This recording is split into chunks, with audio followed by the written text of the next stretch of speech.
Growing up in America.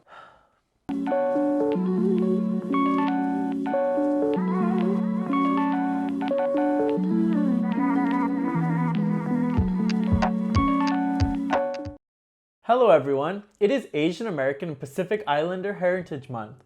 This video is going to be a bit personal. I will talk about my identity struggles while growing up. I will also talk about why I generally prefer to call myself Asian American over Indian American or Indian.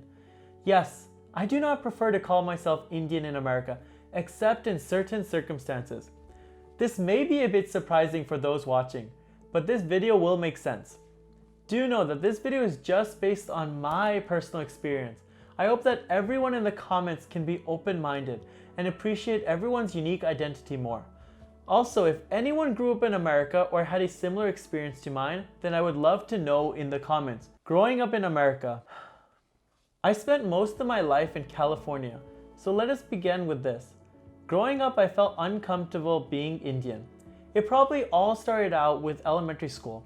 I was usually always the only Indian or Asian American for that matter in my class. The lack of representation in a pretty Caucasian school with some Hispanics mixed in did not help, and even having my name, Gurnaj, would even show me how stereotypically un-American I was. Fast forward to 2001 when 9/11 happened, and being Indian or brown in general was worse. Many elementary school students, or bullies for that matter, would make fun of me for my race. I remember 3 or 4 people in particular in my class that would make comments like I was a threat or make random noises to mimic what a terrorist native language would sound like. I never felt a sense of safety or belonging at all after 9/11. I would go home and cry secretly a lot. The worst part is, when you are so young, you cannot change anything. You cannot change where you live, and of course I could not change how I look. Relating to this, I still have a huge soft spot for people who are bullied, especially at a young age. Some people are bullied based on race, appearance, physical disability, sexuality, etc. These are things that people cannot change about themselves, and in my opinion, this mistreatment is the worst when it comes to being bullied. It is kind of like being taunted with no way out, because the world will always look at you a certain way. Anyways, back to the story. Being Indian sucked. The bullying was so bad that I would not want my grandfather to pick me up from school because he had a turban, and for me, I did not want people to name call me more since the teasing was pretty detrimental to my mental health. I feel bad for my grandfather inside, but I can still remember I used to tell my mom that I want her to pick me up instead. I also did not want to bring my Indian food to school because I did not want to be different, and thus I did not want awkward looks. This is similar to Eddie in Fresh Off the Boat. I went to visit him last summer, and oh, what is that? Bro, it's Chinese food. My mom makes it. Get it out of here. Oh my god. Ying Ming is eating worms. Go. Oh, get that out of here. Go. Dude, that smells nasty. Also, another complicated thing was when we learned about Native Americans in history books and watched them in media like in cartoons. They were not portrayed as civilized, and thus I did not like the idea of people mislabeling me as someone from the Middle East or Native American. I just wanted to fit in and feel a sense of belonging. For those of you that do not understand the Native American comment, let me explain. In the United States, Native Americans, or sometimes Indians, in some contexts represent the indigenous people that were in North America when Christopher Columbus came. Because of Columbus's mistake of thinking America was India, he helped make the term Indians stick in our vocabulary. I always felt self-conscious seeing textbooks mentioning Indians in elementary school, but not the Indians from South Asia. I did not want to hear taunts from classmates like, I'm gonna go meet with blah, blah, blah, blah. Right? Because he said Indian American. So it was harder for me to feel comfortable, and teachers in elementary school did not help because they usually skipped the real Indian history chapter in textbooks for European history like Greek and Roman history. I felt like my culture was not important enough, especially to California standardized history tests, or STAR testing if anyone has heard of it. Also, for the teachers that heard name calling and did not stand up, I still think of what you guys did as terrible. Silence is not a thing that should be done. I get it that a teacher does not want to discipline students because sometimes that involves bringing parents in, and that creates another stress increase for teachers. However, turning the blind eye still bothers me. I will play devil's advocate and say that I cannot blame some teachers though, because I think some teachers never knew I was bullied or the extent. It goes unnoticed since no student wants to be a tattletale, and kids have this fear that if they tell adults, bullying can become worse. And honestly, I think it can be.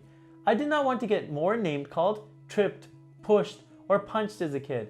I was a very passive kid, and thus if someone hurt me by words or physically, I just took it in. If you can't escape the system, you just deal with it. And for me, that was just being passive. I don't want to even think that if I told faculty back then, the next morning the student would say to me, "Why did you tattletale on me? You were a jerk." Also, how many times can the victim tell teachers? Because at a certain time, teachers cannot do anything, especially if there's peer pressure from multiple students to taunt another student. They can't suspend multiple students, and it becomes a huge mess. And I honestly think that teachers, especially those that had little exposure to racism in their life, would not really think that the child's problem is much concern. In all honesty, it is as the saying goes, we were young once. I strongly do not think that this saying should apply because everyone has a different experience. Side note, I am glad that elementary school students have phones now because they can expose faculty or students for mistreatment compared to the past. Anyways, I did not experience racism from kindergarten to 12th grade teachers directly in my life, except I will say that I do think that one of the two coaches that instructed us in a basketball after school program was secretly racist because I was the only Indian kid and he would make me run constantly for no reason. He was always very condescending in my presence and failed to listen to me. I just learned to avoid him and decided not to play basketball in the future. Just for the record, I never disliked any of my elementary school teachers. Except that basketball coach. Thank goodness he was not my teacher in school. And all the teachers meant well and treated me fairly. I think the world cannot be perfect. I also think that the idea of race is hard to wrap your head around, especially when you're so young. I could share more about this, but I think it's best to move on. Fast forward to middle school. I saw a few more Indians and Asian Americans, and I guess I started to think about race more. I was still in the same area and definitely was a minority. It was always hard feeling a sense of community because though I found people that shared similar after-school family environment experiences as me, we were all surrounded by an American culture that was different from what our parents grew up in. Fast forward more to high school. This is where I think my mind completely changed. I moved to a high school that is currently 92% Asian American. It is the most Asian American high school in US, and back then was about 84% Asian American. My parents moved because the school was academically prestigious. I can still remember the first day and me thinking, where are the white people? All I could see was a sea of Chinese and Indians. Was this the US? Where did I get transported? These were the years where I did not experience racism at all. In fact, I do think that there was kind of a reverse racism there, in that being white in the school was not always that favored. Kind of a big reason I think schools should have more diversity. Put this to the side. I felt like I belonged. I did not feel Indian there, but instead felt Asian American, because the Indian, Chinese, and other Asian students there grew up together since childhood. All of us wanted a feeling of finding our place in America. Unlike some of my college Indian and East Asian friends that consider Indian Americans and Chinese American people different, I consider us as Asian American. We both are fighting similar struggles. This is not to negate the fact that there are differences, but for me, I felt a sense of closeness. This is also the time when I followed YouTube channels from Ryan Higa, Lily Singh, Just Rain, David So, Natalie Tran, Wong Fu Productions, and many others. I felt that these Asian American faces represented me.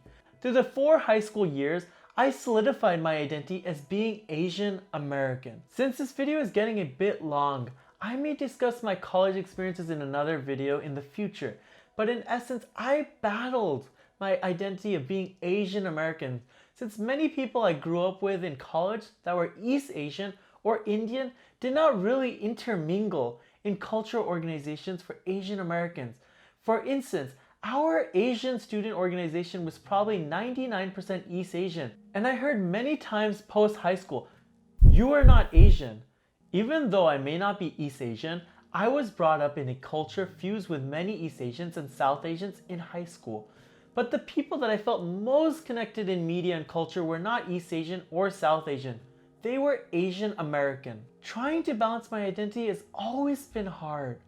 I would like to make some concluding remarks. First, be true to yourself. Second, do your best to spot and stop bullying, especially for kids. Third, also know that I am Asian American and that the religion, diet restrictions, and customs that are from India are not always going to translate to me being born and growing up in America. Lastly, and most of all, please learn and understand other cultures. I know in this video I talked a lot about my Asian American identity, but I don't think that everyone fits in tight boxes. We are combinations of multiple cultures. I feel a sense of being Indian from my Indian heritage, sense of being Hispanic from my food preferences, a bit of Korean for my language ability, African American for my love of R&B music, and American for my life views. My key takeaway is learn about different cultures and go to experiences that are out of the norm. And please make friends with other ethnicities as well, rather than limiting yourself. Make African American friends, Caucasian friends, Hispanic friends, etc. I hope this told you a little more about me. If you like this video, then please consider subscribing. See you in another video. Bye!